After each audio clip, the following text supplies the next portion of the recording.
También con quien se reunió fue con el alcalde de Lima, Jorge Muñoz, y lo tenemos precisamente en línea. ¿Cómo está, alcalde? Buenos días. ¿Qué tal? Muy buenos días, Carla. Qué gusto de poder estar con ustedes esta mañana. Muy bien, gusto también de tenerlo en el programa para que nos cuente los entretelones a propósito de la reunión que sostuvo con el presidente Pedro Castillo, una reunión esperada que usted ya había solicitado en reiteradas oportunidades. Se han abordado distintos temas, ¿no? Como las rondas urbanas, también el proceso de vacunación, entre otros. ¿Cómo evalúa esta primera reunión? Bueno, fue un gesto importante del señor presidente de la República. Al terminar la ceremonia por los 200 años de creación del Ejército, él se acercó hasta donde estaba yo, me extendió la mano, me preguntó si iba a estar en el despacho, le dije que sí, que yo estaba yendo en esos momentos, mejor dicho, al despacho municipal. Se ofreció en que en 30 minutos llegó a los 30 minutos y conversamos sobre distintos puntos de vista que tenemos sobre temas relacionados con seguridad ciudadana, sobre el asunto de los ronderos, sobre las mejoras que tienen que haber para enfrentar lo que es esta tercera ola que se nos viene y cómo desde lo territorial nosotros podemos apoyar como municipalidad. Adicionalmente hablamos también de reactivación económica y otros puntos más que se van a ir desarrollando sectorialmente con los respectivos ministros en los próximos días. Creo que ha sido una reunión bastante buena, positiva, y hay que trabajar por el bien de la ciudad y del país. Muy bien, y ahora vamos al desagregado de todos estos puntos que ha tocado. A propósito de las rondas urbanas, usted tenía una preocupación de que estas puedan instalarse dentro de Lima Metropolitana, como había sido un anuncio por parte del presidente el 28 de julio ante la representación nacional. En ese sentido, más allá del tema normativo, ¿por qué no sería viable que esto suceda? Es decir, que se instalen estas rondas urbanas en la capital. Por varias razones. La primera, y hay que atender, eso es fundamental, a pesar de que es el tema normativo, en el artículo 149 de la Constitución se establece claramente cuál es la naturaleza de las rondas campesinas. Y esto está dentro de un capítulo que es un capítulo de los temas jurisdiccionales, es decir, de dictar el derecho.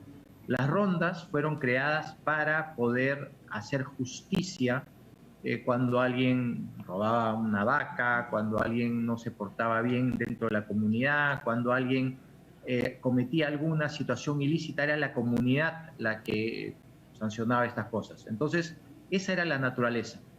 Traer ese tipo de rondas, de acuerdo con el artículo 149, su reglamento o sus leyes, acá a la ciudad es algo que no es compatible con lo que ya se tiene, con los temas además de seguridad ciudadana, no de jurisdicción, sino de seguridad ciudadana.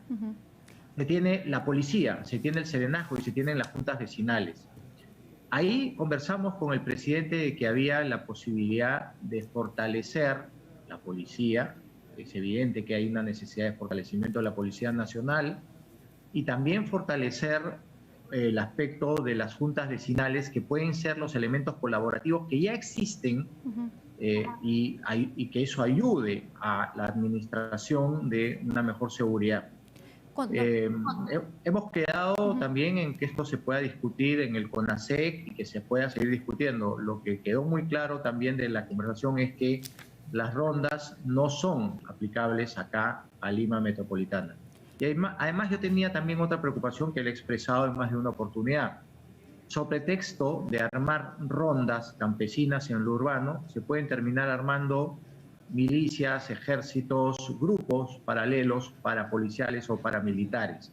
Y eso lamentablemente ha sucedido en algunos otros países. El caso más notorio es de cómo se opera en Venezuela últimamente, cómo se ha operado y de alguna forma también se sigue operando en países como Cuba o Nicaragua. Entonces hay que cuidar que haya un respeto sobre todo a la normativa y a la institucionalidad. Y si hay algo que fortalecer, vuelvo a repetir, es el trabajo policial, que tiene que ser mejorado, sí, sin duda. Inclusive el serenazgo tiene que ser mejorado también. pero hay que fortalecer y aplicar los recursos que se tienen para eso. Y en ese No sentido, estar creando nuevas instituciones para que la poca plata que se tiene se distribuya entre más instituciones. y a propósito de reforzar, ¿cuál es, digamos, la propuesta por parte de la Municipalidad de Lima para llevar a cabo ese fin? Tal vez un mayor presupuesto, mejor equipamiento, y también en la capital, ¿cuántas juntas vecinales existen? Mira, las juntas vecinales están muy arraigadas a los temas participativos de los 42 distritos más el cercado. Eso es algo que existe, hay que realmente también fortalecer, hay que hacer que participen más. En algunos distritos la cosa no es tan, digamos, tan dinámica y justamente es algo que hay que mejorar y darle más fortaleza también. Yo considero fundamental que todas estas cosas se puedan poner sobre la mesa y con el liderazgo del presidente de la República en el CONASEC, ver de discutir los temas y buscar cómo mejoramos nuestra seguridad. Es cierto que necesitamos tener un país más seguro. Hay algunas cifras que podemos tener en estos días que señalan que los ilícitos de alguna forma han disminuido. Sin embargo, la percepción ciudadana es altísima.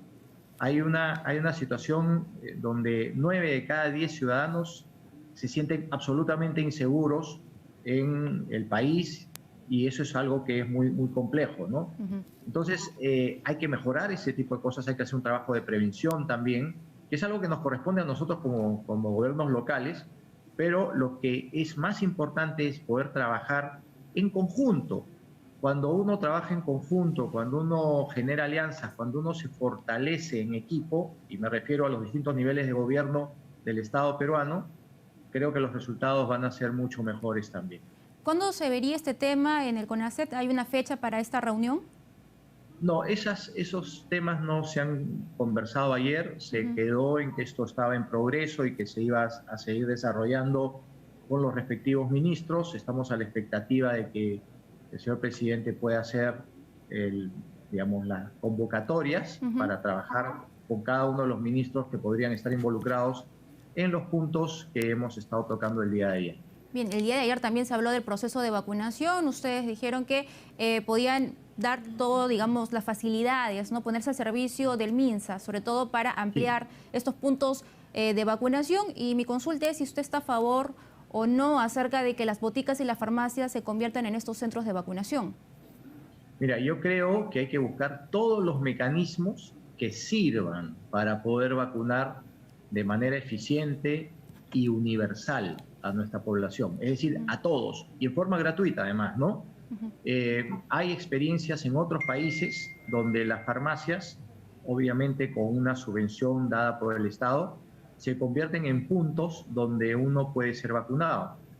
Eso hay que liberalizarlo, hay que permitir tener más espacios, más gobiernos locales involucrados, más entes que puedan poner su capacidad instalada al servicio de un objetivo que es la vacunación universal y gratuita de todos los peruanos.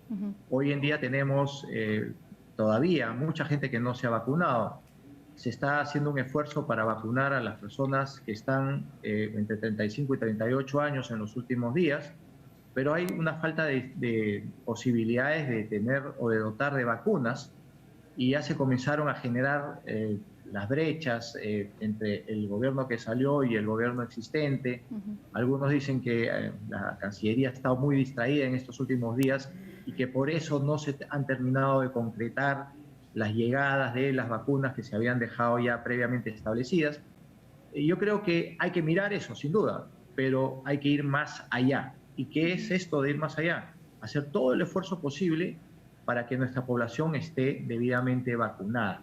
Y hay que hacer campañas también para explicar cuál es la bondad de una vacunación y cómo si una persona no se vacuna se convierte en ser más vulnerable todavía de cara a este virus, que es un virus tan pernicioso y que no nos deja. Y que no nos deja y que nos amenaza con una tercera ola como es la ola de la variante Delta, que está entrando, definitivamente está entrando, porque ahora vemos más contagiados, ahora vemos más personas que están yendo a los hospitales. Entonces, no esperemos a la hora crítica para poder actuar. En ese aspecto también nosotros hemos planteado que, por ejemplo, los espacios de cadenas de frío que hemos creado como municipalidad se utilicen y se pongan al servicio del MINSA para poder redistribuir las vacunas. ¿Estas cadenas de frío en qué consisten? Las vacunas salen de Senares, que es el almacén principal, pueden ir a nuestros 4 puntos que están descentralizados en la ciudad de Lima y de ahí redistribuirse a otros puntos y hacer que la vacunación sea mucho más efectiva. Esas cosas estamos ofreciéndolas. El presidente me preguntó ayer si yo había tenido contacto con el ministro Ceballos. Y le dije que no, que yo personalmente no, nuestros técnicos sí, pero que quiero liderar reuniones con el ministro para explicarle todas estas cosas con las que nos ponemos al servicio del MINSA y al servicio del pueblo, en realidad. Así es. Porque somos todos nosotros los que tenemos que ser inmunizados, protegidos, y no solamente mirar eso, hay que mirar también, por ejemplo, lo que es atención primaria, las otras vacunas que durante algún tiempo se dejaron de lado, y los procesos de vacunación, recordaremos, que no eran COVID, estuvieron, digamos, fuera del radar. Entonces, hay que sumar. Nuestra propuesta es sumar como buenos peruanos que queremos el progreso de nuestra ciudad y de la nación. Ya que a propósito que menciona la palabra sumar, una palabra clave, por cierto, ¿qué le parece que en el Congreso de la República, sobre todo la bancada de Renovación Popular, esté promoviendo ya una censura, están tratando de recolectar las firmas contra el ministro del Interior? ¿Cree que esto es oportuno en estos momentos? Mira, es importante siempre tener control político, ¿no es cierto?, para poder ver que las cosas se hagan correctamente bien y un contrapeso. Pero lo que creo todos nosotros deberíamos tener claramente en nuestras mentes es que debemos construir correctamente una institucionalidad. Y en ese sentido hay una doble responsabilidad que está primero en el Ejecutivo, en la elección correcta de sus mejores cuadros para la conducción de los distintos sectores o ministerios. Y si hay alguna situación que no es la regular o la adecuada, ahí viene el control político del otro lado del mostrador que le corresponde al Congreso de la República. Entonces, ¿cree que primero debería hacer una interpelación y luego pensar en una censura? ¿Entiendo así? No, lo que debería hacerse es que el propio Ejecutivo mire hacia adentro y si hay algunos casos donde hay que hacer correcciones, que se corrija. Vimos el caso del señor Béjar, que en definitiva era un canciller polémico desde el primer momento por su pasado guerrillero, porque no era una persona que quería continuar el trabajo que se había hecho institucionalmente desde Torre Tagle. Además hizo unas declaraciones totalmente desafortunadas contra una institución tan importante como es la Marina de Guerra del Perú. Entonces, ese tipo de miradas al Ejecutivo hay que hacerlas para ver, tomar algunas correcciones o unos correctivos, de ser el caso. Y si no se toman esas medidas, esos correctivos, ahí viene el control político, que es algo que realiza o puede realizar el Congreso. Muy bien, alcalde. Y muy brevemente, tipo ping-pong, ¿qué le parece el anuncio de Rafael López Aliaga, quien ha señalado que va a postular a la alcaldía de Lima? ¿Usted votaría por él?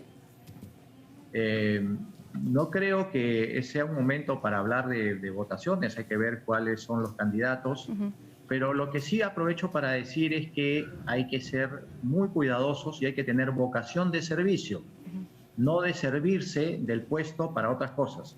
¿Cree que él no la tiene? ¿No tiene vocación de servicio? Bueno, lo que él ha dicho es que él va a estar 2 años y después deja a una persona de su confianza para postular a la presidencia. La persona que quiere servir dice: yo me fajo por mi ciudad, no pienso en otras cosas. Muy bien, muy claro entonces. Muchísimas gracias, alcalde, por esa entrevista.